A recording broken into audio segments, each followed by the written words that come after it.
Hi, everybody. My name is Bird Pappas. I'm in Oakland, California. I'm in my living room. I have a gold septum nose ring.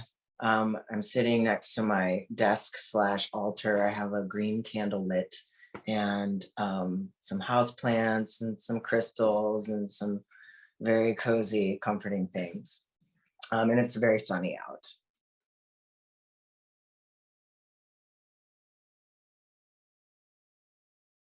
On the screen, there is a white Eastern European man who is located in his living room in the middle of city of Tallinn in Estonia, and I'm surrounded with my everyday items like books, plants, a little kitchen, my clothes. Yeah.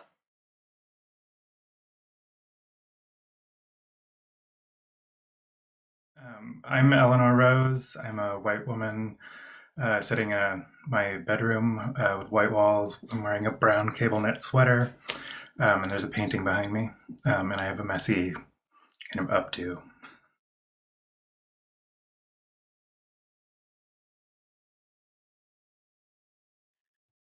So, my name is Theo Somerville Scott. I'm an artist blacksmith and maker, sculptor, all round kind of person who makes things, I suppose. I'm sitting. I'm sitting in my living room. It's a well lit room. I have a big brown beard and a shaved head and glasses, and I'm wearing a grey t-shirt.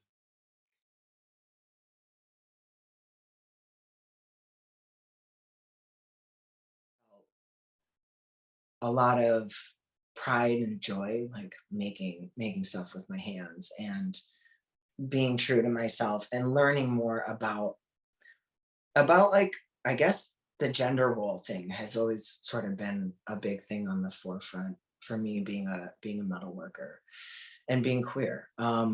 Because in my humble opinion, there's a lot of work to be done on the topic of masculinity, but like these days I'm more interested in things like sacred femininity and sacred masculinity instead of the opposite. And I think like I and that's just a recent revelation where I hope to just sort of present that because I've struggled a lot in the past with being like, well, I'm a butch dyke, but I'm like really also just so masculine. But like, what does that word mean? I'm uncomfortable with that word.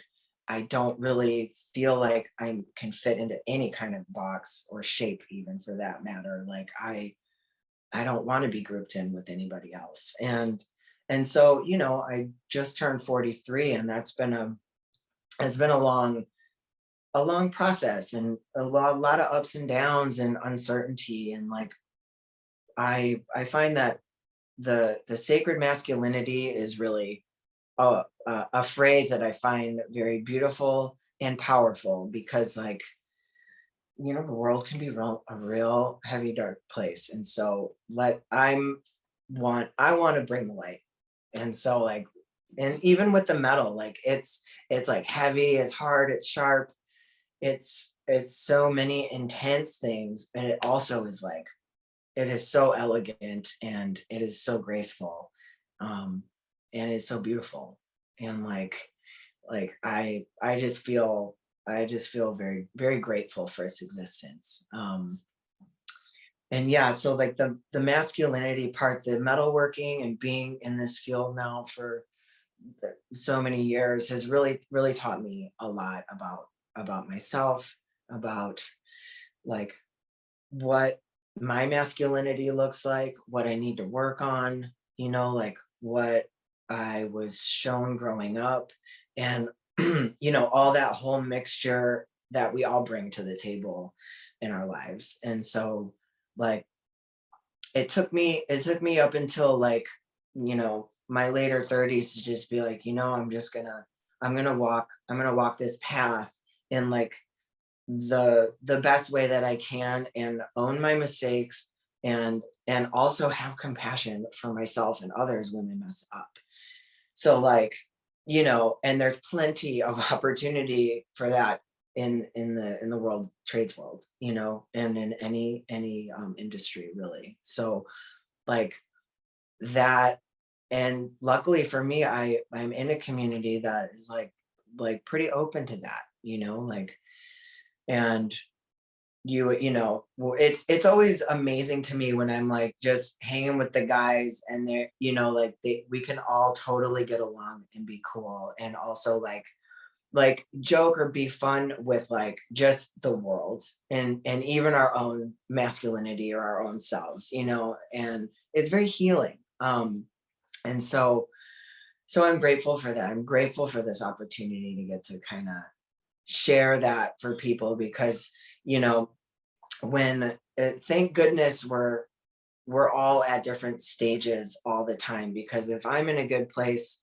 hopefully I can help you when you're maybe having a hard moment, so that I know when I'm having a hard moment, there's going to be someone else who's like, oh, I just went through that, okay, cool, like I got you. So, you know, for what it's worth, like you can do whatever you want. So I think yeah.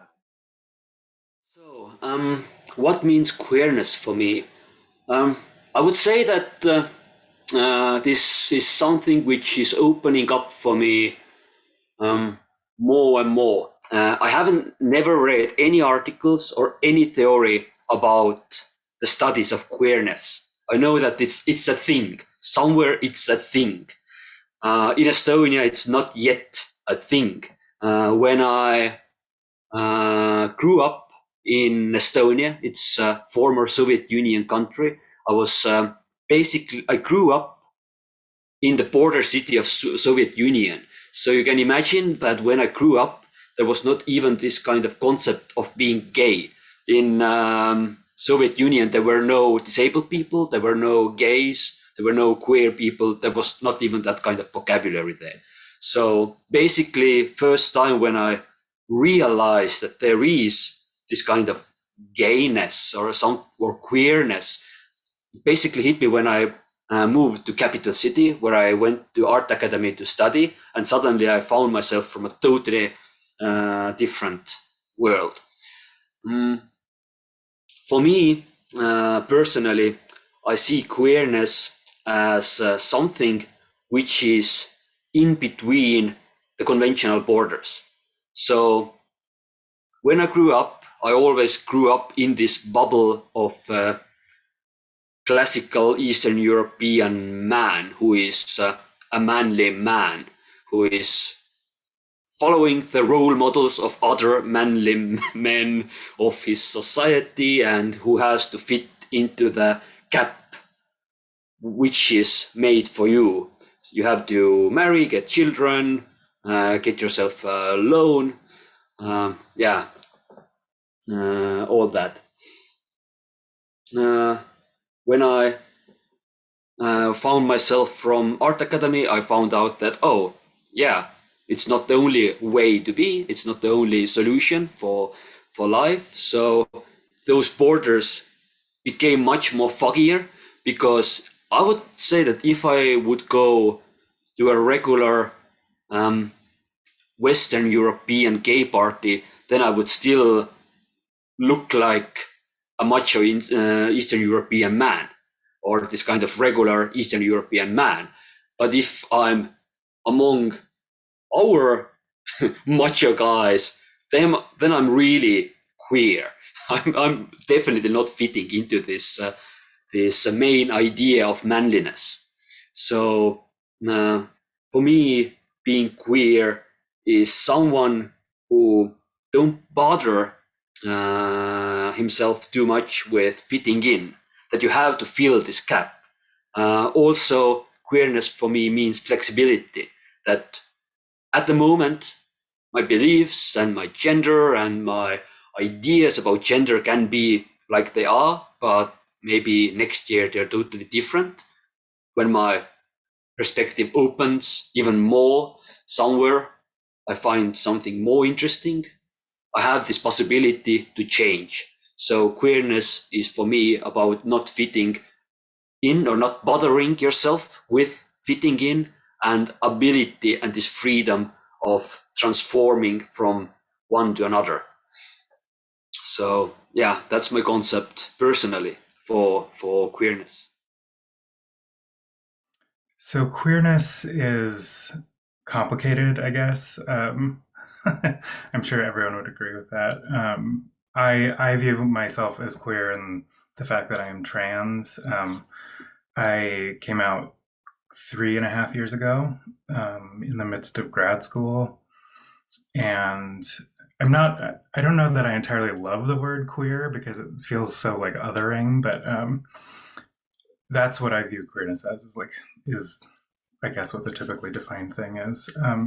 But I also I don't actually know what my sexuality is currently. I still trying to discover that. But I guess it's like gyne or pan or whatever have you. I think it's just not straight and cis, I guess, is what my definition would be. Totally. Yeah, it's been really interesting to see how many people were more vague, right, in their identities than people used to be required to be very rigid in their identities. There's way more space now. Like we allow people to have that space. Society does, which is an interesting shift. Yeah, awesome. Occasionally I'll feel like I'm teaching a woodworking course right now, and there's so many non-binary students in it, and I'm like, I think I'm like the last like binary trans person. Which is like such a great feeling. I wish I had had any kind of freedom to explore myself in my youth. Yeah, when I see these kids, I'm like, wow, how amazing. You have so many different possibilities, and you can use all these different identities to like construct yourself, in the ways that you want. And, that wasn't available to me. And a lot of people, older than us who just, they weren't given any choices, and it was like this or nothing. Now the kids these days have so many choices. I'm just like, wow. Yeah. I mean, I remember like broaching the subject of being trans, like very, very carefully. Like, what is this thing? And my parents were like hyper religious and like gun-toting Democrat kind of type, or not Democrat, sorry, gun-toting Republican types. And it was like, did not go over well. It's like, that's a sin, you'll go to hell, blah. And I was like, oh, well, I guess I'm not touching that for a while. So, I mean, they've luckily changed immensely in the last decade, but I would have just like loved to have been able to like kind of discover myself sooner than 27. Yeah, totally. That experience of parents being supportive is also very new to me, and I think in general overall, there's a whole generation coming up with parents who are like, are you sure you're not gay? You're like, what? And as opposed to that you're going to hell if you're anything but the very square normative defined roles. Yeah, I mean, I live for those videos of people like coming out to their parents like, oh yeah, we know. That's great. It's just such a different time, and it's really good to see. I think sometimes there's some, what's that called, Schadenfreude, like about the different kinds of experiences people are having as they find themselves. But I think it's great. Yeah, totally. May their life be easy. Yeah. I mean, like, I can't imagine what's going to happen in the next 50 years. Well, but I mean, it'll be just normal. It'll be great. It'll be beautiful. Absolutely. So queerness is such a huge thing to try and tackle when you're trying to condense queerness as one thing. It's really difficult. I don't really think it can be done. I think it applies differently for everyone and their own experiences. of the world. I think it sort of has many faces and feelings for everyone. So I think I would really condense it or think of it personally as being a sort of energy, I suppose, that sort of lives within every queer person and their experiences. But I think also there is a flip side to that in that it sort of occupies a space of being sort of kind of formed by sort of heteronormative societal structures, I suppose. So ways in which we as queer people have had to survive historically, and create ways of living and expressing ourselves and keeping ourselves safe and being able to live authentically, I suppose. And so yeah, there is a kind of protection of queerness. It offers a sort of way to express our authentic self, but also as a protective measure of those who might want to do harm to us, I suppose. So that's kind of how I see queerness, as this sort of energy that sort of, it can be both really, really good, but there is also a flip side, not to queerness, but perhaps the way that queerness is perceived. You can't ignore that it has a sort of knock-on effect of how it can be, how it can come into the world, as it were, sort of the ether. Yeah, so I think it can manifest itself in sort of joy and openness and sort of wonder and freedom and pride, I suppose, in a really cheesy sense, um, and for for everyone to live however they see it. So it can't really be pinned down to one sort of thing. I think it's so different to everyone and their own experiences.